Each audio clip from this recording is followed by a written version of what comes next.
Hello everyone, good evening to all of you. आज हम लोग पार्शियल डिफरेंशियल इक्वेशन से रिलेटेड एक क्वेश्चंस करने वाले हैं और आज जो हम लोग क्वेश्चंस करेंगे वो क्वेश्चंस कोची प्रॉब्लम से रिलेटेड है।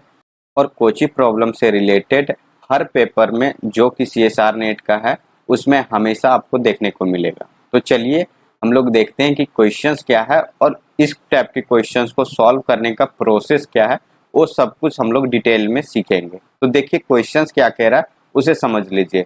Late be with the solutions of following partial differential equations ux plus X U Y is equal to zero, where जहाँ की हमें कंडीशंस दे के रखा हुआ है ux zero is equal to E to the power ax।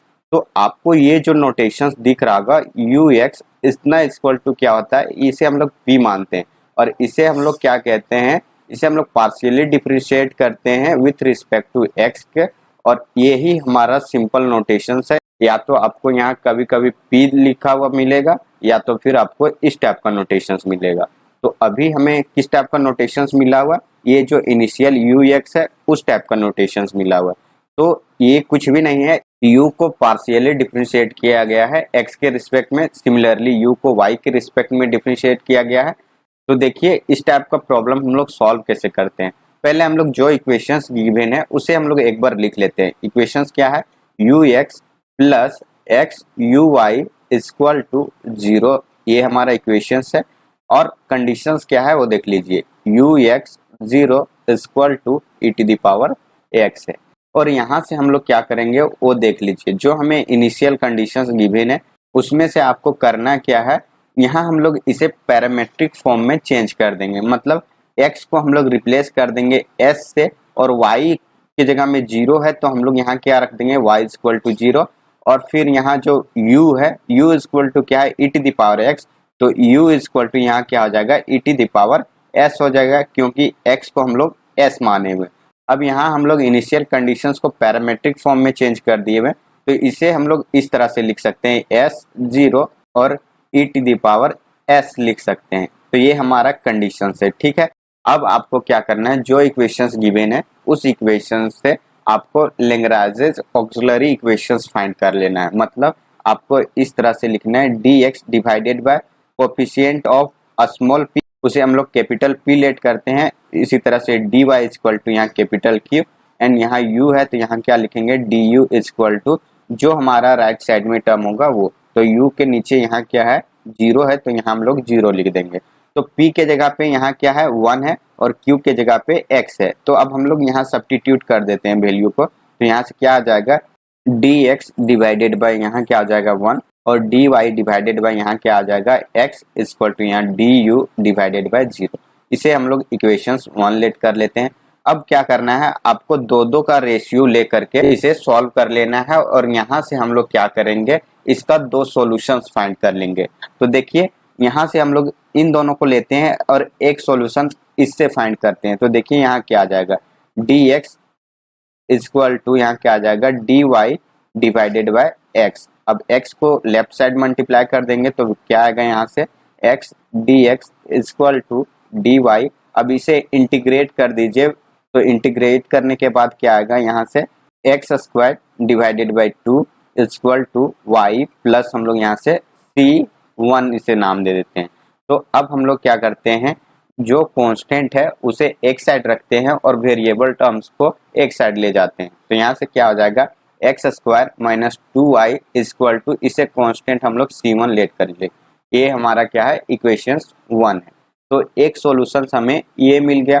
अब दूसरा solution हमें क्या फाइंड करना है, इन दोनों को लेकर के हम लोग फाइंड कर सकते हैं। ऐसा हम लोग तब कर सकते हैं जब du के न्यूमरेटर्स में नॉन जीरो टर्म्स हो और यहाँ क्या आपको देखने को मिल रहा है यहाँ जीरो टर्म्स है। तो इसका मतलब क्या है कि आप यहाँ दो ना लेकर के अगर आप सिंगल टर्म भी लोगे तो उससे भी आपको सॉल्यूशंस मिल जाएगा। तो यहाँ से क्या है इसे हम लोग सॉल्व कर लेंगे। तो यहाँ से क्या आ जाएगा du इक्वल टू यहाँ से जीरो। अब इसे इंटीग्रेट कर देंगे तो क्या आएगा u इक्वल टू यहाँ क्या आ जाएगा c2। तो इसे हम लोग इक्वेशंस 2 लेट कर लेते हैं। अब हम लोग यहाँ से सॉल्यूशंस कैसे लिखते हैं उसे देख लीजिए। यहाँ सॉल्यूशंस लिखने का 3 तरीका है और तीनों तरीका मैं आप लोग को यहाँ बताऊंगा। या तो आप क्या करें, जो हमारा इक्वेशंस 1 है उसे कैपिटल X लेट कर लें और जो हमारा सॉल्यूशन 2 है उसे कैपिटल Y लेट कर लें।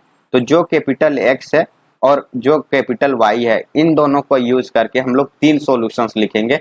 यहाँ 3 सॉल्यूशंस डिफरेंट नहीं है, तीनों एक ही है, बट यहाँ लिखने का तरीका सिर्फ यहाँ आपको क्या मिलेगा, अलग मिलेगा। यहाँ आप क्या कर सकते हो, इसे phi of capital Y equal to यहाँ से X, इसे आप लोग एक सॉल्यूशन यहाँ लिख सकते हो इस तरह से। दूसरा हम लोग कैसे लिख सकते हैं, इस x को 5 फंक्शंस के साथ लिखिए और y को आप लोग राइट साइड में लिख सकते हो। तो यहाँ से हम लोग क्या लिख सकते हैं, phi of x equal to यहाँ से y लिख सकते हैं। और थर्ड सॉल्यूशंस हम लोग कैसे लिख सकते हैं, जो आपको इक्वेशंस 1 और इक्वेशंस 2 में आर्बिट्रेरी कांस्टेंट होता है, उसे आप कंडीशंस के हेल्प से, जो इनिशियल कंडीशंस यहाँ गिवन है उसके हेल्प से आप इसे एलिमिनेट कर लोगे और एलिमिनेट करने के बाद आपको यहाँ से सॉल्यूशंस मिल जाएगा। तो ये है थर्ड तरीका। तो आप इन तीनों में से किसी का भी यूज करोगे आपको सॉल्यूशंस सेम मिलने वाला है। तो हम लोग यहाँ क्या करते हैं, थर्ड वाला अप्लाई करते हैं और इन दोनों को अभी किसी दूसरे क्वेश्चंस में यूज कर लेंगे हम लोग। तो देखिए थर्ड वाला क्या है, जो हमारा इक्वेशंस 1 है एंड इक्वेशंस 2 है, इसमें से हम लोग इनिशियल कंडीशंस को रख देते हैं। तो x के जगह पे s रखेंगे, y के जगह पे 0 और u के जगह पे e to the power s रखेंगे। तो यहाँ से क्या आएगा, देखिए फर्स्ट इक्वेशंस में रखते हैं, इक्वेशंस 1 में, तो यहाँ से क्या आ जाएगा, s square minus 0 equal to यहाँ से c1। तो यहाँ से क्या आ जाएगा, s स्क्वायर इक्वल टू यहाँ से c1 आ गया।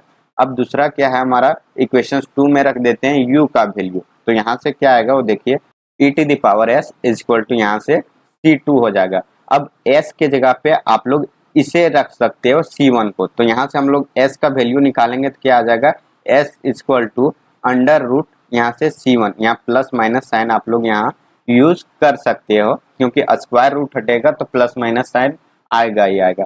तो s के जगह पे हम लोग ये वाला वैल्यू रखेंगे तो यहाँ से क्या आएगा, e to the power plus minus under root c1 equal to यहाँ से c2 हो जाएगा। अब c1 का जो वैल्यू था उसे रख देंगे और c2 का जो वैल्यू है उसे रख देंगे। तो फाइनल सॉल्यूशन हमें क्या मिलता है वो देखिए, यहाँ से क्या हो जाएगा, e to the power plus minus under root c1 का वैल्यू क्या है, x square minus 2y equal to क्या हो जाएगा, c2 इक्वल टू यहाँ से u। तो u x y का वैल्यू हमें क्या मिला, e to the power plus minus under root x square minus 2y मिल गया। अब क्या करते हैं, जो भी हमें वैल्यू दे के रखा हुआ है x एंड y के जगह पे अकॉर्डिंग टू ऑप्शंस रखेंगे और फिर इसे हम लोग सॉल्यूशंस निकाल सकते हैं।